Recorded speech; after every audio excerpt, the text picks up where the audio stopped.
Account के अंदर हम जब भी किसी बिजनेस का अकाउंट मेंटेन करेंगे, किसी भी बिजनेस का, मैंने कहा था ना बिजनेस की लैंग्वेज को अकाउंट कहते हैं। जब हम किसी बिजनेस का कोई अकाउंट मेंटेन करेंगे, तो क्योंकि अलग कंपनियां होती हैं, तो इन सबको अकाउंट मेंटेन करने के लिए कुछ प्रिंसिपल और कॉन्सेप्ट को फॉलो करना पड़ता है। कुछ प्रिंसिपल हैं और कुछ कॉन्सेप्ट हैं जो हर कंपनी को फॉलो करने पड़ते हैं जब भी वो अपना अकाउंट बनाएगी। क्योंकि अगर हर एक्स कंपनी अलग है, वाई कंपनी अलग है, जेड कंपनी अलग है, ये अगर अकाउंट के अंदर अपने अपने रूल से फॉलो करेंगी तो अकाउंट ढंग से मेंटेन नहीं हो सकता, हम इनको कंपेयर नहीं कर सकते। इसलिए अकाउंट के अंदर हम जब भी कोई ट्रांजेक्शन्स करेंगे, वो करेंगे उसके लिए हमें कुछ रूल्स पता होने चाहिए, कुछ कॉन्सेप्ट होते हैं जिसको हमें फॉलो करना होता है, और उनके बेस पर हम अपना अकाउंट मेंटेन करते हैं, अकाउंट के अंदर एंट्रीज वगैरह करते हैं। तो आज हम वो कुछ कॉन्सेप्ट पढ़ने वाले हैं, कुछ रूल, कुछ प्रिंसिपल जो अकाउंटिंग को करने के लिए हमें ध्यान में रखने होते हैं। उसे कहते हैं अकाउंटिंग प्रिंसिपल या अकाउंटिंग कॉन्सेप्ट। अब एक करके मैं आपको बता रहा हूँ, चाहिए बीच बीच में यूज होंगे। देखो क्या लिखा हुआ है, theory base of accounting, accounting standard और आईएफए रूल्स वगैरह होते हैं। Meaning and nature of accounting principle, कि भाई अकाउंटिंग प्रिंसिपल क्या होते हैं और उनका मतलब या नेचर क्या होता है। देखो लिखा हुआ है, कह रहा है accounting principle are the rule of action conduct or adopt the accountant universally by recording accounting transaction। मतलब जब भी कोई अकाउंटेंट अपनी अकाउंटिंग रिकॉर्ड करता है तो उसे ये रूल अडॉप्ट करने पड़ते हैं, उन्हें हम अकाउंटिंग प्रिंसिपल कहते हैं। कि कुछ प्रिंसिपल हैं, उनको फॉलो करके ही वो अपना अकाउंट मेंटेन करेगा, अपनी बुक में रिकॉर्डिंग करेगा। As the norm of the rule, the following given accounting terms, various assets, capital, liability, ये सब बताता है। These प्रिंसिपल को हम दो पार्ट में क्लासिफाई करते हैं। जो भी हमारे अकाउंटिंग प्रिंसिपल हैं उनको मेजरली हम दो पार्ट में पढ़ते हैं। एक कहलाता है अकाउंटिंग कॉन्सेप्ट और एक कहलाता है अकाउंटिंग कन्वेंशन।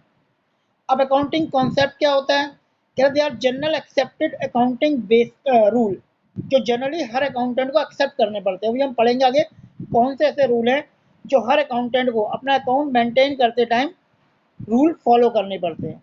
और based on which transaction record and financial statement prepare, मतलब इन अकाउंटिंग रूल के बेस पर वो अपनी ट्रांजेक्शन्स को रिकॉर्ड करता है और अपना अकाउंट मेंटेन करता है। फिर सेकंड आता है अकाउंटिंग कन्वेंशन। कन्वेंशन मतलब ट्रेडिशनल, जो रूल चलता आ रहा है। करेक्ट, कन्वेंशन में undergone change with time, bring about improvement the quality of accounting information. देखो कॉन्सेप्ट में तो कोई चेंज नहीं होता, लेकिन कन्वेंशन में चेंज होता रहता है अकॉर्डिंग टू टाइम। 1990s के कुछ और कन्वेंशन थे, उनमें थोड़ी बहुत इंप्रूवमेंट करते हैं हम टाइम टू टाइम, रिक्वायरमेंट के अकॉर्डिंग। अकाउंट में जो रिक्वायरमेंट होती है तो चार्टर्ड अकाउंटेंट जो इंस्टीट्यूट होता है वो उनमें थोड़ी बहुत चेंजेस करता रहता है। तो कन्वेंशन में थोड़ी बहुत चेंजेस टाइम टू टाइम होती रहती हैं। तो यहाँ पे क्या क्लियर हुआ, अकाउंटिंग प्रिंसिपल दो प्रकार के हो गए, कॉन्सेप्ट और कन्वेंशनल, और इनको देख के अकाउंटेंट अपना। अब देखो अकाउंटिंग प्रिंसिपल के कुछ फीचर्स होते हैं जो भी अकाउंटिंग प्रिंसिपल होता है। Number one, accounting principle are man made. Man made मतलब कोई ये यूनिवर्सल साइंस का रूल नहीं है। ये अकाउंटेंट जैसे इंडिया में Indian institute chartered accountant of India rule बनाती है, तो ये मैन मेड होते हैं। पहली बात तो ये है, अकॉर्डिंग टू देश के रूल एंड रेगुलेशन के अकॉर्डिंग, लॉ के अकॉर्डिंग इनको बनाया जाता है या इनमें चेंजेस की जाती है। Second, accounting principle flexible. ये फ्लेक्सिबल होते हैं, ऐसे नहीं है कि 1950 में हमने अकाउंट का रूल बना दिया तो वही चलता रहेगा। अगर रिक्वायरमेंट होती है तो हम उसको चेंज भी करते रहते हैं। देखो accounting principle not permanent and change with time. Third, accounting principle generally accepted. ये वो रूल होते हैं जो हर अकाउंटेंट को एक्सेप्ट करने होते हैं और इसके अकॉर्डिंग ही वो अपना अकाउंट मेंटेन करता है। आगे देखते हैं, कह रहा fundamental accounting assumption and concept क्या क्या होते हैं। कह रहा fundamental accounting assumption and concept और assumption which are presume have been prepare the final account annual account. Company जब एनुअल अकाउंट होती है तो इन रूल्स को फॉलो करती है। अब इसमें सबसे पहला आता है गोइंग कंसर्न अजम्पशन। ठीक है, थ्योरी पूछा जाता है what is going concern assumption. अब देखो गोइंग कंसर्न अजम्पशन क्या होता है। गोइंग कंसर्न अजम्पशन ये बताता है कि एक बिजनेस अगर स्टार्ट किया जाता है, कोई भी बिजनेस अगर माना 2020 में स्टार्ट किया गया है, तो ये मान के किया जाता है कि ये business life long infinite time तक चलता रहेगा। ऐसा नहीं है कि इस बिजनेस को मैं 5 साल बाद या 10 साल बाद बंद कर दूंगा। तो ये मान के कोई बिजनेस स्टार्ट किया जाता है। तभी कोई भी बिजनेसमैन अपने बिजनेस में जो पैसा लगाता है, करोड़ों रुपए लगाता है, क्या मान के लगाता है कि आज मैं इसे चला रहा हूँ, कल ये बढ़ेगा तो मेरे बच्चे चलाएंगे, फिर उसके बच्चे, कंटिन्यू बिजनेस चलता रहेगा। उसे कहते हैं गोइंग कंसर्न कॉन्सेप्ट। इसी के बेस पर हम अपनी एसेट्स को करंट एसेट्स और फिक्स्ड एसेट्स में डिवाइड करते हैं। अगर गोइंग कंसर्न कॉन्सेप्ट नहीं होता तो सारी एसेट्स एक साल के अंदर खत्म हो जाती, और हमें पता है फिक्स्ड एसेट्स क्या होती है, जो लंबे टाइम तक चलती है, और करंट एसेट्स क्या होती है, जो एक साल के अंदर एब्जॉर्ब हो जाती है।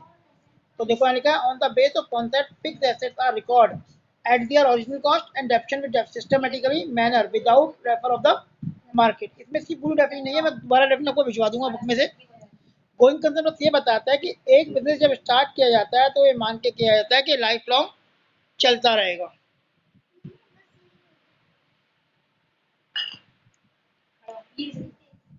देखो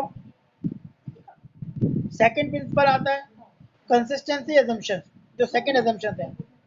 अब कंसिस्टेंसी एजम्पशन क्या कहते हैं, ध्यान रखना कि अकाउंट के अंदर ना कुछ रूल फॉलो किए जाते हैं। जैसे डेप्रिसिएशन होती है एक चीज, उसमें हमारे कई मेथड होते हैं डेप्शन चार्ज करने के। डेप्शन का मतलब मैंने बताया ना, एसेट्स की वैल्यू कम होना। स्ट्रेट लाइन मेथड होता है, डिमिनिशिंग बैलेंस मेथड होता है, ऐसे कई मेथड होते हैं।